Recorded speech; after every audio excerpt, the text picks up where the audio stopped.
Kartun emang identik banget dengan tontonan anak-anak karena biasanya karakternya itu pada lucu-lucu. Tapi tahu nggak sih kalian kalau ada teori-teori mengerikan dan menyedihkan seputar kartun yang bahkan bikin orang susah tidur tuh? Penasaran dong pastinya? Langsung aja yuk kita bahas. Smurf. Ada teori yang menyebutkan kalau karakter biru kecil ini tuh rasis loh.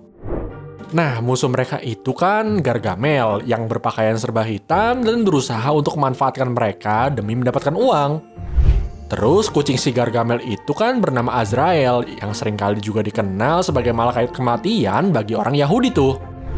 Cuma kalian tahu nggak kalau ada kisah para Smurf di mana mereka itu ada beberapa yang terkena penyakit dan warna kulitnya berubah jadi hitam. Intinya di sini Smurf yang sakit itu warnanya hitam dan sensitif banget nih buat orang-orang terutama yang berkulit hitam gitu guys katanya.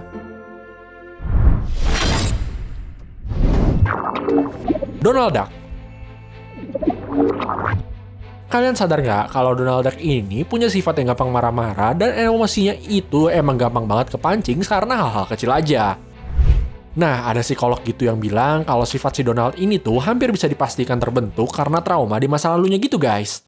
Sebenarnya kesian banget sih kalau emang bener dia itu artinya mendem terus traumanya dan dia itu nggak pernah cerita atau bahkan mencari bantuan atas traumanya itu. Makanya sifatnya itu jadi gampang banget nih guys marah-marah.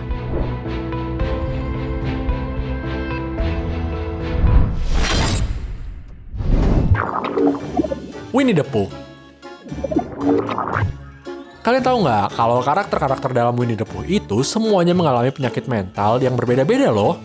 Pooh itu mewakili sifat impulsif, Piglet mewakili sifat kegelisahan, Roo mewakili autisme, Tiger mewakili ADHD yang menyebabkan dia sulit memusatkan perhatiannya, Eeyore itu mengalami depresi, Rabbit mewakili OCD, Kanga mewakili kecemasan sosial, dan si Owl itu mewakili disleksia. Meskipun gak gimana-gimana banget, tapi rasanya buat anak-anak penyakit mental itu terlalu berat gak sih kalau mereka pada tahu?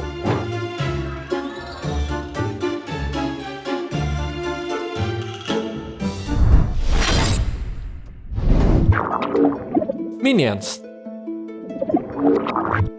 Minions lucu ini meskipun suka berbuat jahat, tapi ada teori menyedihkan yang menyelimuti mereka loh. Jadi ada yang bilang gitu guys, kalau mereka itu sebenarnya melambangkan sekelompok anak-anak dari panti asuhan gitu yang diadopsi sama orang kaya.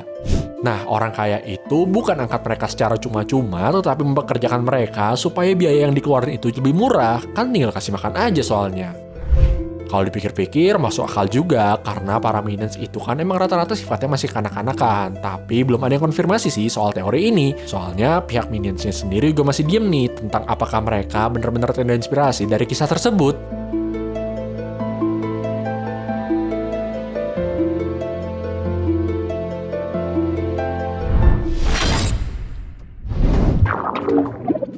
SpongeBob. Sebenarnya sih ini agak melenceng dan nggak terjadi dalam dunia film ataupun serial kartunya guys. Kalian pasti tahu kan kalau si SpongeBob itu sering kali berantem sama teman-temannya dan di episode berikutnya dia itu jarang dibahas dan seolah-olah nggak pernah terjadi perselisihan kemarin.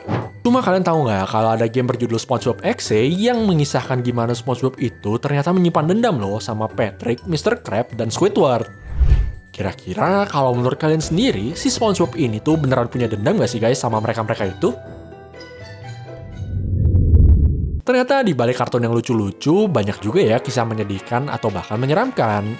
Ya udah deh guys, segitu dulu aja video kali ini. Jangan lupa juga dong buat like dan share video ini kalau kalian suka. Tapi kalau nggak suka, di dislike aja nggak apa-apa.